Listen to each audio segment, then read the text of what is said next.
नमस्कार दोस्तों, मैं दीपक रावत और आज मैं आया हूँ राष्ट्रीय बागवानी बोर्ड के निदेशक आदरणीय वीरेंद्र जुयाल जी से। आइए जानते हैं उत्तराखंड राज्य आंदोलन से लेकर अभी तक का कैसा सफ़र रहा उनका। तो मिलते हैं वीरेंद्र जुयाल जी से। आइए जुयाल जी, आपका बहुत बहुत स्वागत है।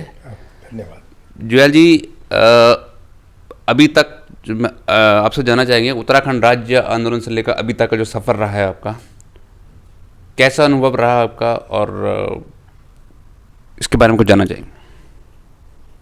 उत्तराखंड मेरी जन्मभूमि है। उत्तराखंड मेरी माँ है। माँ के लिए सफ़र का कोई वर्णन करना तो मुझे लगता है कि क्या उस पर बात करनी है। पर मैं मात्र 12 वर्ष का था जब मैं सबसे पहले गढ़वाल विश्वविद्यालय की लड़ाई में कूद गया, स्कूलों से बाहर भाग आता था। और आज भी मेरे सर पर वो घाव है जो पुलिस के पत्थर मारने से मेरे सर पर हुआ था। पर अच्छा लगा कि गढ़वाल विश्वविद्यालय बन गया। जब मैं 18 वर्ष का था तो दिल्ली में पढ़ता था, मोतीलाल नेहरू कॉलेज में।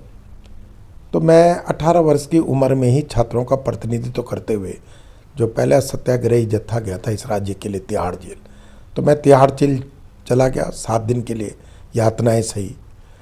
और उत्तराखंड 9 नवंबर 2000 तक कहीं न कहीं ये आंदोलन मेरे नेतृत्व में लड़ा गया।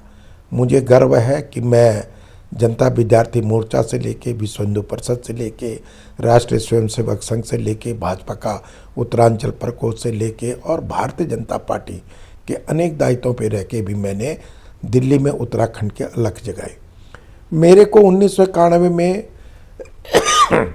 स्मरण आता है कि 21 अक्टूबर की रात्रि को उत्तरकाशी में भूकंप आया था। तो मैं आदरणीय मांगे राम गर्ग जी, हमारे दिल्ली के बड़े नेता थे, उनके नेतृत्व में 1 महीने उत्तरकाशी पड़ा रहा। मुझे अच्छी तरह याद है कि 12 अगस्त 1998 को ऊखी मठ में बहुत बड़ी त्रासदी आई। कई गांव बह गए, गांव के गांव बह गए। मैं 3 महीने वहाँ पे रहा। मुझे याद है कि 28-29 की मध्यरात्रि मार्च 1999 चमोली में बहुत बड़ा भूकंप आया। मैं वहाँ चला गया।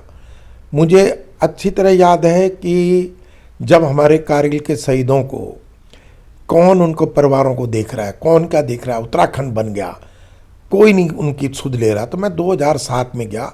उस समय आज के प्रधानमंत्री जी उस समय गुजरात के मुख्यमंत्री थे। उनसे आशीर्वाद लेके मैंने कहा कि मुझे पूरे सभी के परिवारजनों को देखना है जो उत्तराखंड राज्य में शहीद हुए। और शायद यह में सभी दलों में या कोई भी शायद ही कोई ऐसा व्यक्ति होगा जो उन सबके परिवारों में उनको देखने गया होगा। सभी के परिवारों में कह रहा हूँ। मैंने 2250 किलोमीटर की उत्तराखंड की यात्रा की। मैंने कारगिल का इतना बड़ा युद्ध हुआ, भारत को विजय प्राप्त हुई। उस समय आदरणीय अटल जी प्रधानमंत्री थे। 526 जांबाज शहीद हो गए, उसमें वीर गति को प्राप्त हुए, जिसमें 117 मेरे उत्तराखंड के थे।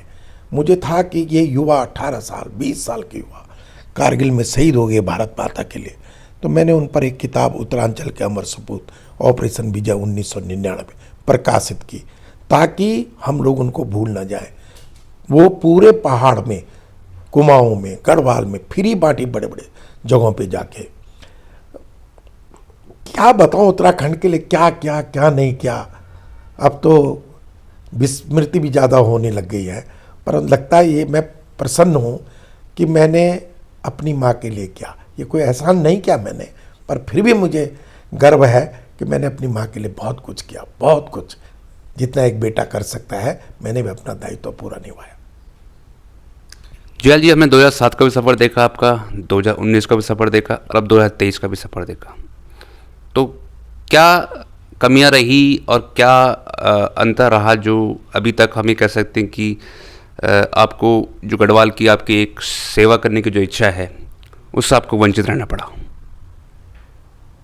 देखिए, एक समय ऐसा था भारतीय जनता पार्टी में जब वीरेंद्र जुयाल का मतलब उत्तराखंड होता था और उत्तराखंड का नाम आता था तो वीरेंद्र जुयाल होता था।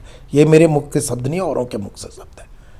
ये एक समय ऐसा होता था कि देश के बड़े बड़े नेता मुझे उत्तराखंड का नरेश कह के पुकारते थे, क्योंकि मैंने उत्तराखंड की जो लड़ाई लड़ी है शायद ही किसी ने लड़ी हो। मुझे यहाँ तक हमारे राष्ट्र अध्यक्षों के द्वारा कहा गया कि ज़्यादा उत्तराखंड मत कीजिए, ज़्यादा उत्तराखंड मत कीजिए, नुकसान करेगा। पर मैंने कहा उत्तराखंड मेरी माँ है। मैं इतना ही कह सकता हूँ कि मैं माँ की सेवा के योग्य नहीं होऊंगा, इसलिए शायद स्वीकार नहीं हूँ। जी जुएल जी, आगे की रणनीति के लिए क्या कहेंगे आप? आगे क्या तैयारी है और क्या रणनीति रहेगी आगे आपकी? मेरे आदरणीय प्रधानमंत्री श्री नरेंद्र मोदी जी ने मुझे राष्ट्रीय बागवानी बोर्ड में एक दायित्व दिया है।